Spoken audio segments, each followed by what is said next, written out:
Live with studios in Midland and Odessa, you're watching CBS7 First Alert News at 9 on the CW West Texas. Give the gift of sight. This is important work, and it's well appreciated throughout the world.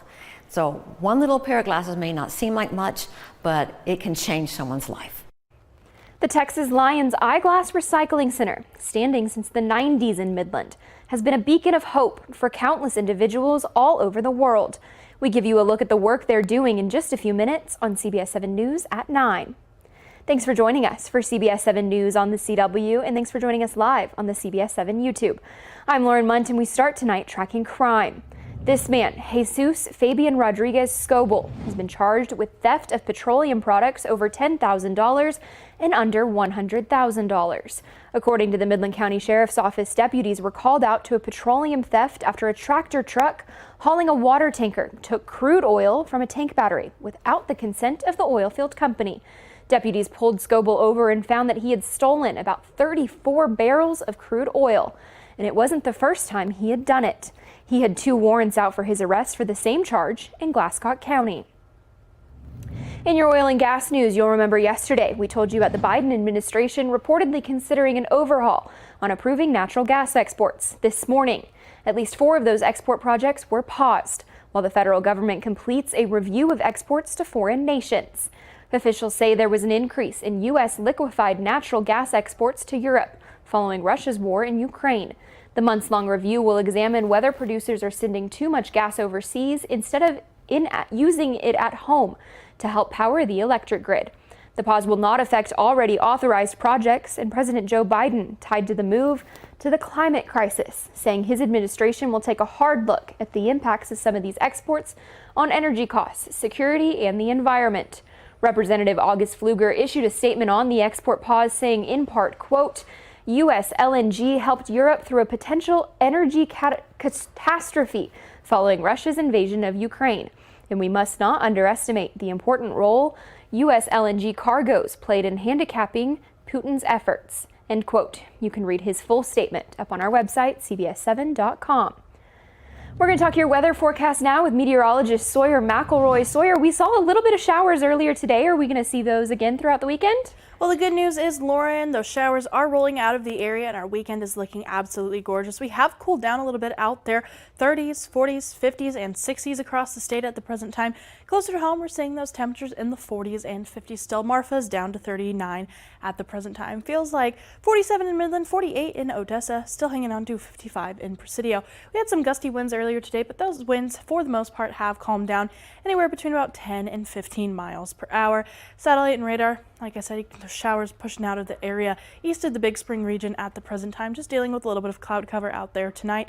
For tonight, going to be on the chilly side, those temperatures dropping into the lower 40s by about 2 a.m. Those winds from the north between about 10 and 15 miles per hour.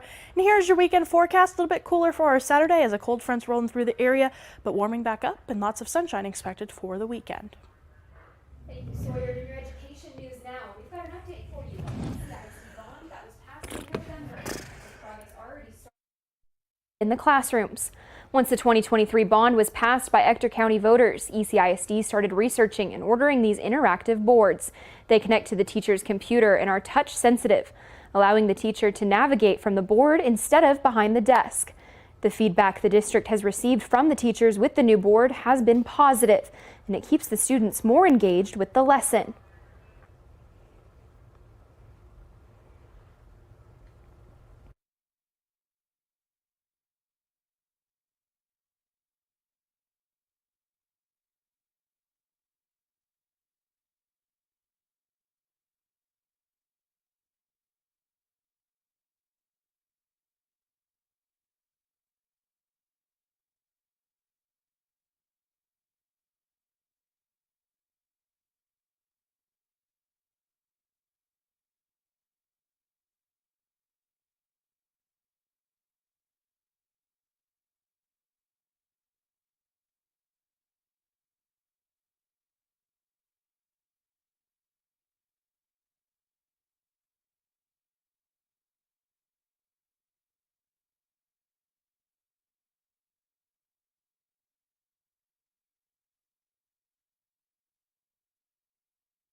We apologize for those technical difficulties. We come back now to some education news, where MISD in the fall of the 2022 semester, there was a reported 206 fights across the district.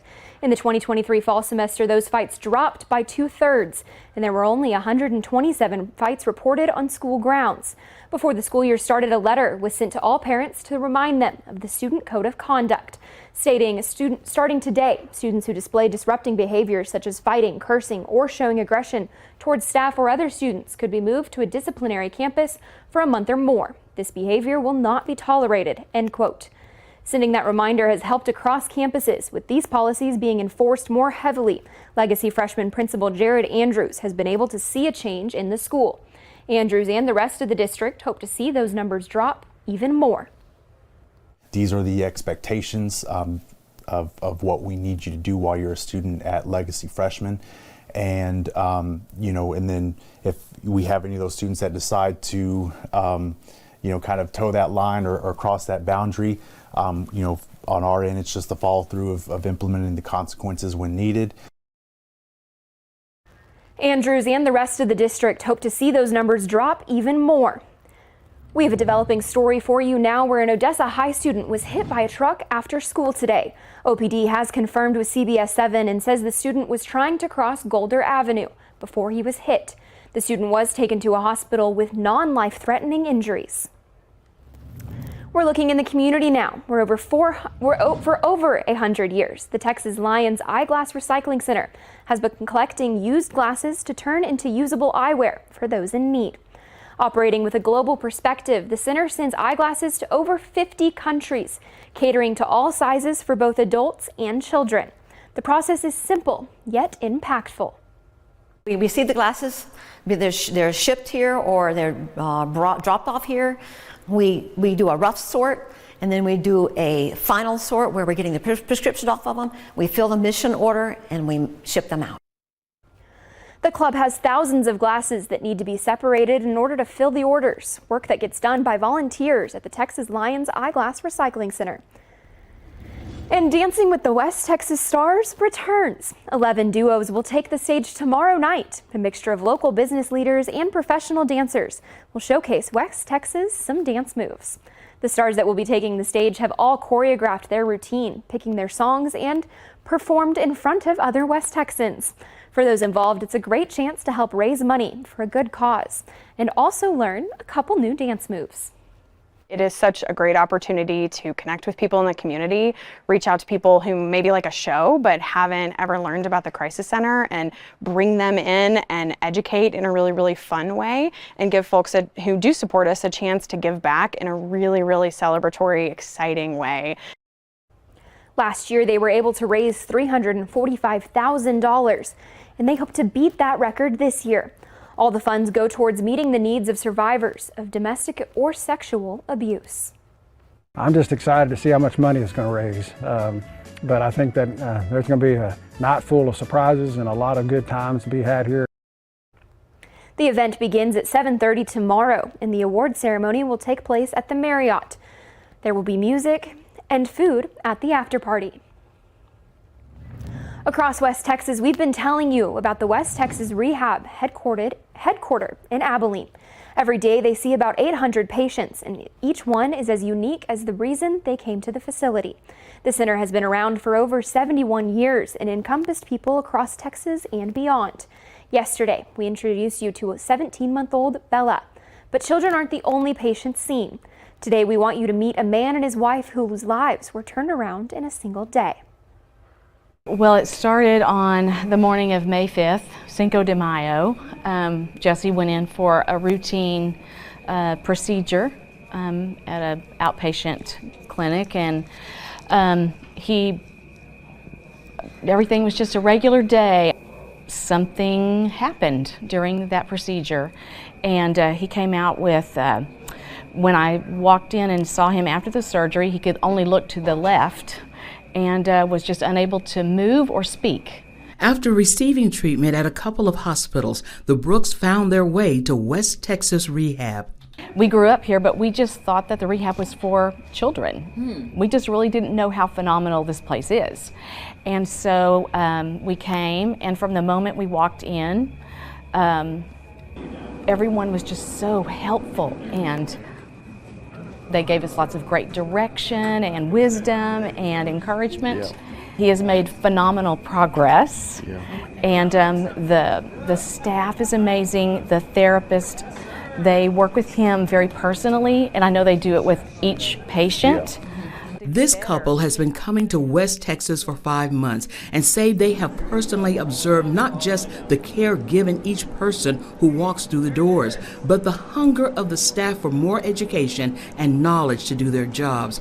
Walking through the doors, patients and their families find a full gym that can be accessed even after therapy, a swimming pool for those who need low-impact rehabilitation, a friendly face around every corner, and an atmosphere of healing.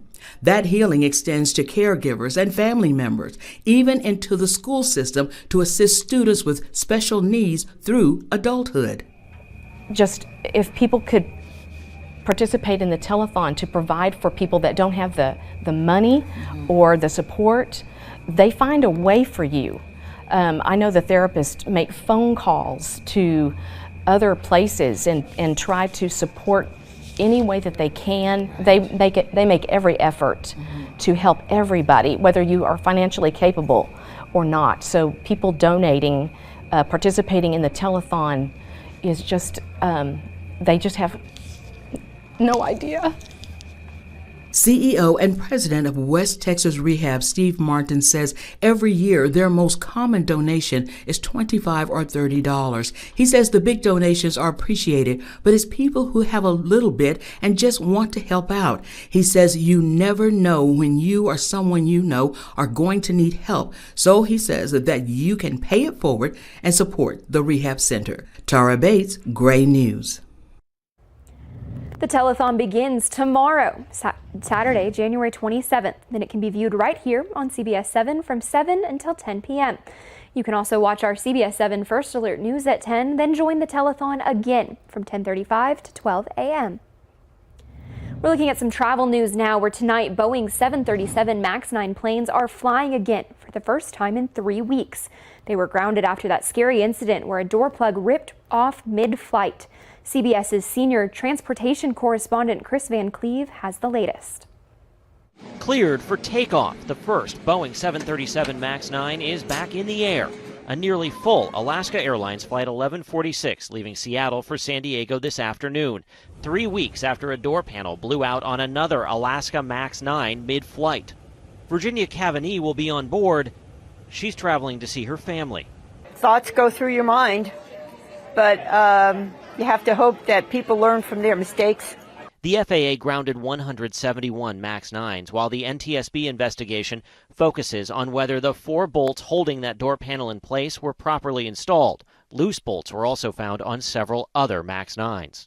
I mean, one plane out of how many it happened to, but they're fixing it, so I'm okay with that. Tonight, Alaska and United Airlines continue inspections, allowing their MAX 9 fleets to return to service over the next several days, and NTSB investigators are back at Boeing's 737 factory in Renton, Washington. The 737 MAX is a vital part of Boeing's business. They have a backlog of more than 4,300 orders from airlines around the world. In fact, the MAX makes up the vast majority of Boeing's outstanding orders. Alaska and United say passengers who do not want to fly on a MAX 9 can change flights with no additional cost, as winning back the public's trust may take time. Boeing has been called on the carpet more than enough to have a wake-up call, because it's not just about public confidence, it's about private confidence. It's about the airlines buying planes from Boeing. With the world watching as the MAX 9 tries to navigate through a crisis of confidence. Chris Van Cleve, CBS News, Renton, Washington. Well, we saw some showers and thunder showers roll across the area this evening.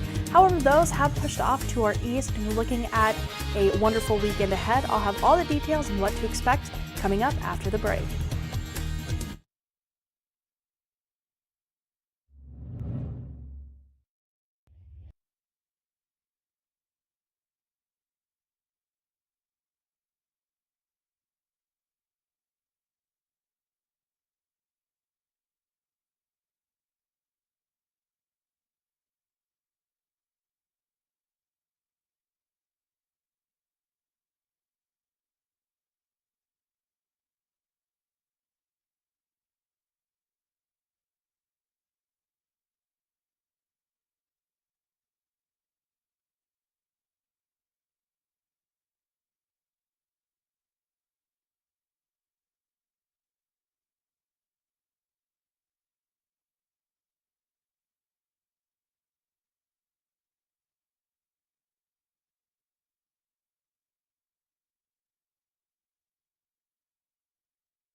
Now, from the CBS7 First Alert Weather Center, here's meteorologist Sawyer McElroy. Good evening and happy Friday, everybody. Hope you all enjoyed your day because we had those temperatures today. Well, pretty nice. 40s, 50s, 60s, 70s, and even some 80s hanging on around that Brownsville area. For observed highs today, well, we got up to 62 in Midland, 63 in Odessa, 66 in Presidio, a little bit cooler in our higher elevations, Alpine, Marfa in the 50s for today. Current temperatures closer to home while we're looking at those temperatures in the 30s, 40s, and 50s. 48 in Odessa, 47 in Midland, down to 39 in Marfa at the present time, still hanging on to 52 in Presidio. We had some breezy and gusty conditions earlier today. Those have mostly calmed down, but look at our northerly winds. We have a little bit of cold front rolling through the area at the present time with those winds anywhere from about 10 to 15 miles per hour. Looking at our weather makers, a nice little upper level low pressure system right there, kind of situated on the Texas-Oklahoma border. That was situated in the Panhandle earlier, and that's what brought us our shower chances. For today's rainfall, look at Midland International, 0.12 inches of rain. Pretty good moisture for that area. Otherwise, though, looking at pretty light moisture across the rest of the region. Didn't even pick up measurable moisture here in Odessa. But off to the east, well, they fared a little bit better. Looking at satellite and radar, you can still kind of see where that low is located, but that rain is out of our region. Just seeing a mix of clouds and clear skies out there tonight. For our futurecast headed through tonight, well, we're going to see a little bit more cloud cover rolling through the early morning hours of our Saturday, but then we are going to see sunny skies throughout the day and quiet conditions as well. As we head into tomorrow night, though, a little bit of cloud cover kind of pushing in from the south, but overall not looking like too bad of a day on tap for our Saturday. High temperatures going to be in the 50s and 60s, a little bit cooler on the backside of that cold front, but like I said, lots of sunshine, quiet conditions. 58 Midland, Odessa, 63 in Presidio, looking to see about 56 in Alpine for tomorrow. For CBS7 First Alert exclusive 10-day forecast, Sunday already back into the 60s, and then we do have another cold front rolling through on Tuesday. Only really doing a wind shift, not even dropping those temperatures too much, but on Friday, that is when we see our next kind of potent, I guess, cold front where we see some cooler temperatures and some more rain chances across West Texas and Southeast New Mexico. Coming up next, we'll tell you about the Breakfast Food Festival that's happening in Wichita Falls and what it means to their community. And in honor of Human Trafficking Awareness Month across the country, tune into CBS7 First Alert News next Thursday, February 1st, for my special report, Picking Up the Pieces. We'll hear from a victim of human trafficking and the organizations in the Permian Basin that help those victims get jobs, a place to live, and hope for the future. My full special report will be next Thursday at 6 and 10 and right here at 9 on the CW.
Across Texas, it is a special weekend for the Wichita Falls community as the Kiwanis Club is hosting its annual Pancake Festival. Abigail Jones from our Wichita Falls sister station reports. We have 15 pancake grills. We have 9 sausage grills. Remember, we have like 30 members. We have volunteers that come in and help us. We can't do it all by ourselves. It's the community that does it. Probst says her main job is keeping everything in line during the loadout process, but she leans on the community to help make the club's vision for the festival a reality. It's a community. All of our vendors, our suppliers come in, and they are wonderful. They tell me how much we had last year, and this is what you ought to get. They're fabulous. And we try to use all local vendors as much as possible. The Pancake Festival is about bringing families together and maintaining a decades-long Wichita Falls tradition. With this community coming together and this tradition, people say, oh, I came there when I was a child. And it's just families come here and join here and sit at tables. We have round tables over there for family members just to sit around in a circle. The Kiwanis Club is always looking for volunteers to help with not just the Pancake Festival, but for events year-round. We need more members. We would love if people would come and join us. It's a good group of people that care about kids. For News Channel 6, I'm Abigail Jones. Still ahead, what would you do if a 7-figure check showed up at your door?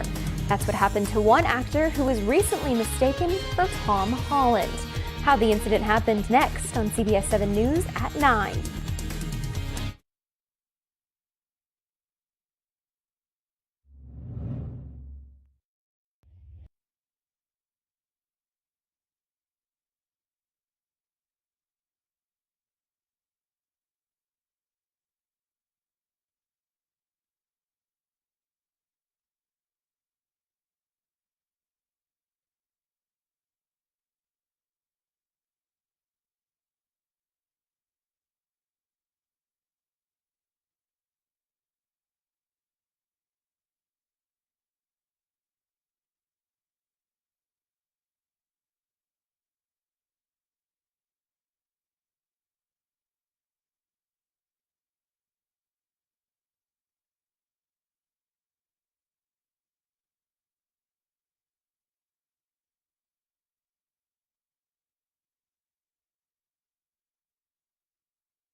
All right, Sawyer, before we go, I chose this story specifically for you. Sounds good. We all know that Tom Holland is an actor who's known for his role as Spider-Man in the Marvel Cinematic Universe.